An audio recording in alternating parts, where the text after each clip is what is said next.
we're pretty adept as to what are the challenges of companies, right? And so I'm sure most of you guys are aware technology is the thing that's really going to change your jobs in the next 5 to 10 years, right? This is really the key, right? So we title this How Technology Will Change Everything About Your Job, but nothing at all, right? You're still HR, you're still dealing with people. So this may surprise people. It will surprise me too. If we could get the clicker to click. Here we go. So actually, technology has been the main driving force of HR for the past 40 years. So all of us, what we do today in HR is 100% influenced by technology changes. And so that's why we don't really need to worry too much, right? So I'm not going to age anybody here, but anybody practicing HR in the 1990s in this room? Here, no, I will put my hand down, yeah. So pre-1990s and into the 1990s, HR was really more of a battlefield than what we see today, right? And we really call this personal administration. And so for some of the younger folks here, you may not even know that HR departments used to be called personal administration departments. They were only called HR departments kind of into the 2000s. So many people here were not HR professionals, they were personal administration professionals. And the technology that was being used then was Excel, right, to keep track of HR. How many are still using Excel today to keep track of their HR? So I see a couple hands go up. Yeah, it's not surprising. I don't think Microsoft knew that they were making the #1 HR software in the Philippines when they made the accounting software Excel. But I will tell you, many people are still using Excel today, right? And so HR's role was really administering the people. It was making sure that people could file leaves, could do these things, but there was no nuance. There was nothing to going to the profession, right? Now, really, from 1990 to 2000 is really when the term HR, human resources, right? So the term had been around for a long time, but it started to become very, very popular in the 1990s. And what is the technology trend that also happened here, right? Anybody remembers Cisco, Sun Systems, these guys? Databases, Oracle, right? So before this, most of you guys, even that were using Excel, everything was pen and paper, yeah? So it was not actually writing too much down on a system, but in 1990, probably your companies first invested to get their first database systems, and those databases is what they used by the HR, right? So now you have a place to compile the information, I have a place to organize it, so at least it gives my reliability a lot better. Yeah? From 2001 to 2010, and this is around the time that I moved to the Philippines, it really became, HR's role shifted to the generation of talent, right? So up until that time, people were less mobile, right? And so what are some of the things that also technology trend? Why did talent war become such a real concept only in the kind of mid-2000s? To give you a hint, it's social media, knowledge, social media, right? So it used to be, this worker, they're with me. They have nowhere to go, right? They can only employ a job kind of, if I'm from Laguna, if I have a factory in Laguna, all my employees in Laguna, if they want to work, they will come to the factory in Laguna. But all of a sudden, like in the early 2000s, there was the internet. There was Job Street.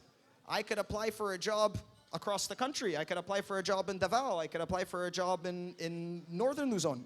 So all of a sudden, talent became more scarce because it wasn't just, I'm located in Makati, means you live in Makati, you're gonna come apply to my job. So all of a sudden, companies needed to understand this is a talent war. We gotta start to skill up, we gotta start to war up because the talent war is coming.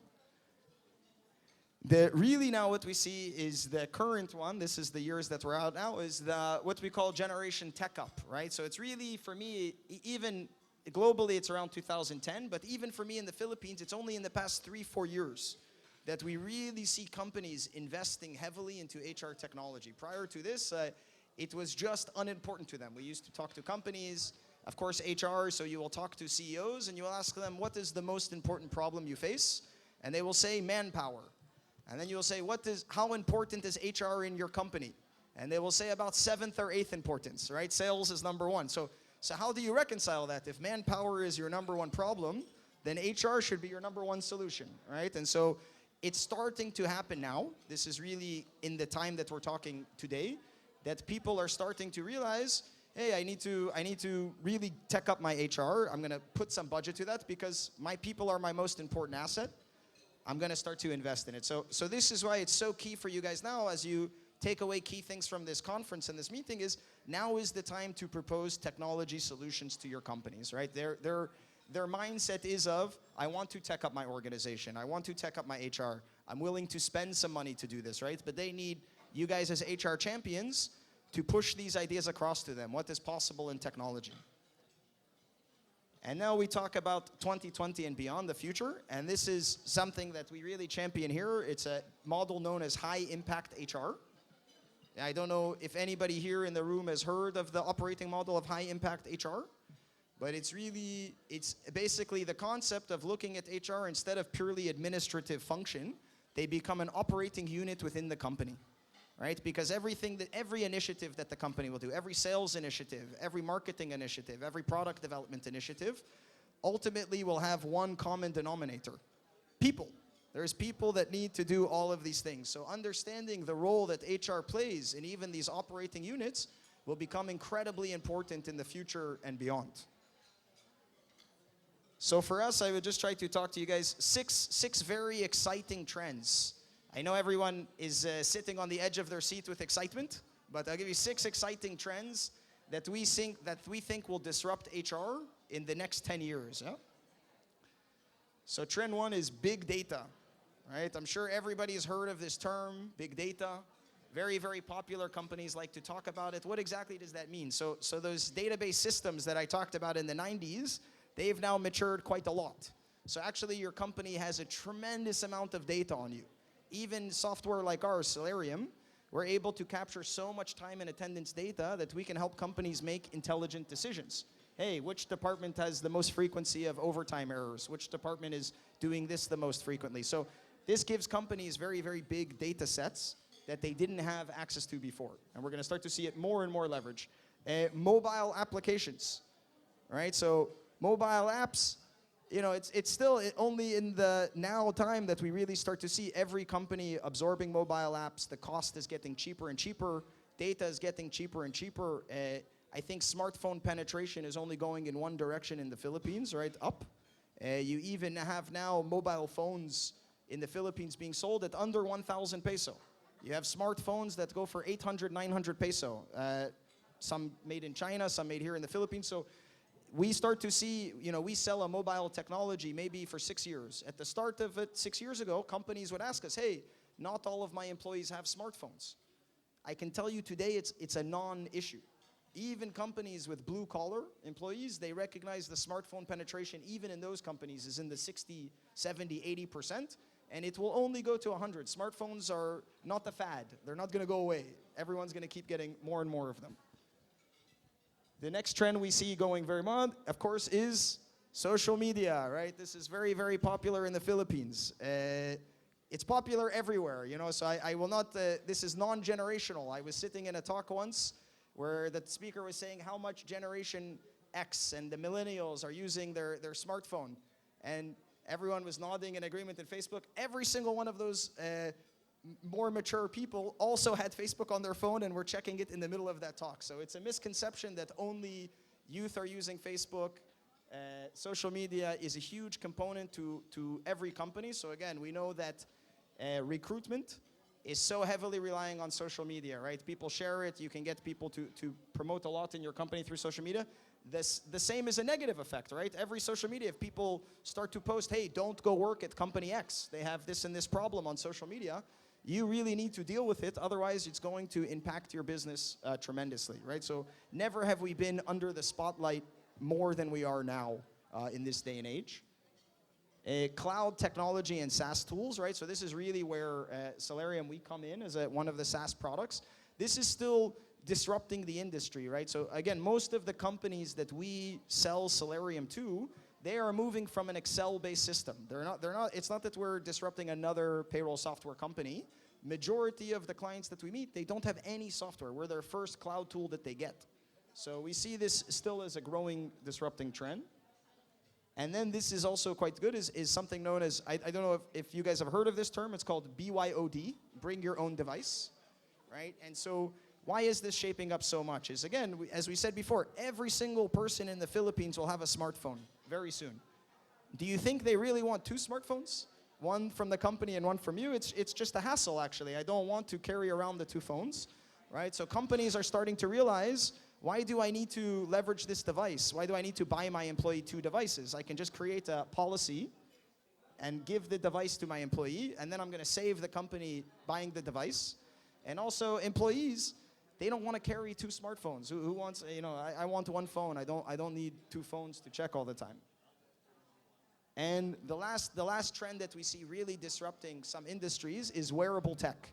So for many of you guys, it might not affect it so much, but we really see this disrupting the construction industry, the mining industry, health and safety, right? So these guys have a very, very strong component to know the health and safety of their team members all the time.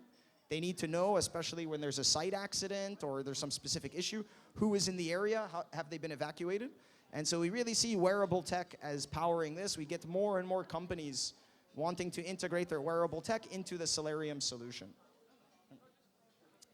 And for us, and so all of this is coming together into what we see as the new disruptive operating model of HR.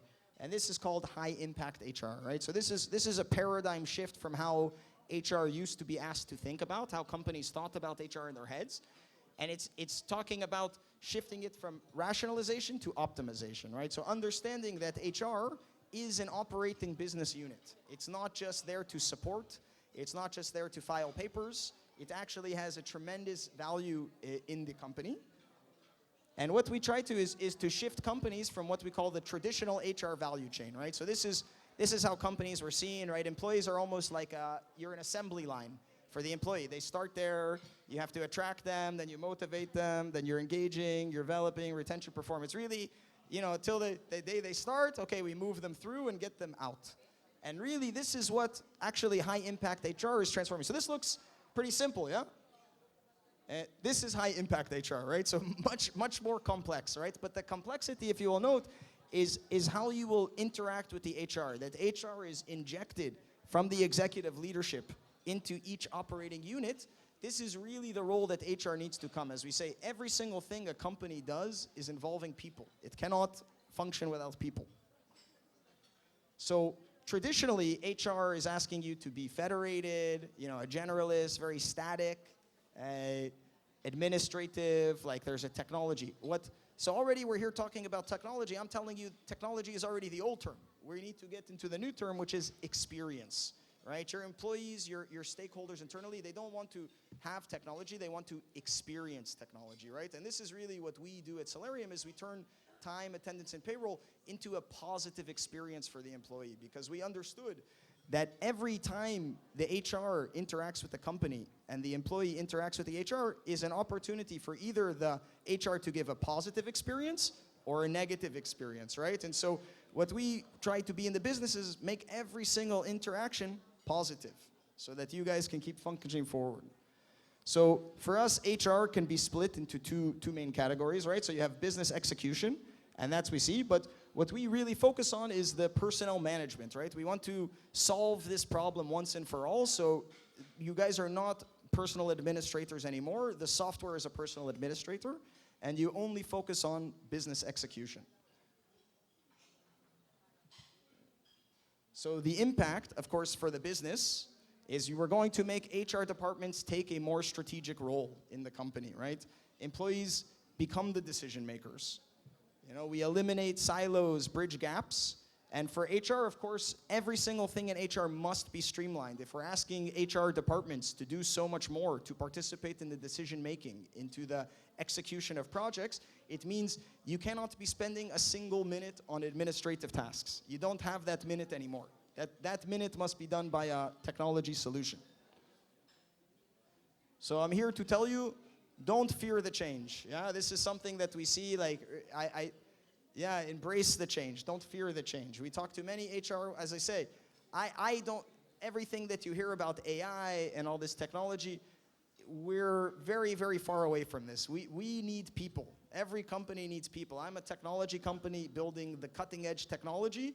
I have 120 people that work for me, right? So it's always important to bring it back, so you don't need to worry. Your job is going nowhere.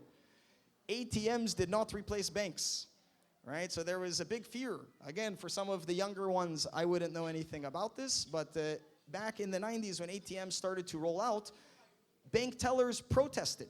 We're going to lose our jobs. We're not going to have jobs anymore. Who will ever come to a bank teller? I think we know how that turned out. There's plenty of ATMs. There's plenty of bank tellers. There's even more jobs, right? Because people need to service the ATM. They need to build the ATM. You know, so there's really nothing to worry about.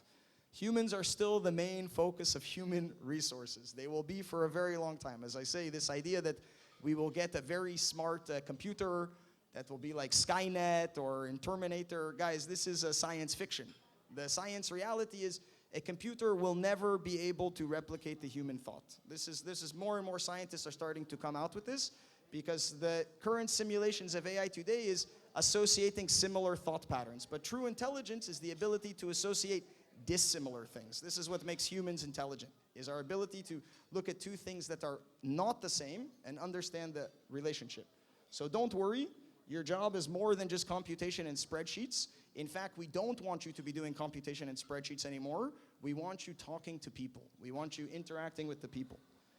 Celerium helps bring companies into the tech future. Of course, this is my mission as a company, is to help empower and make sure every Filipino employee can easily get paid so that it's not a stress, it's something that becomes a positive experience.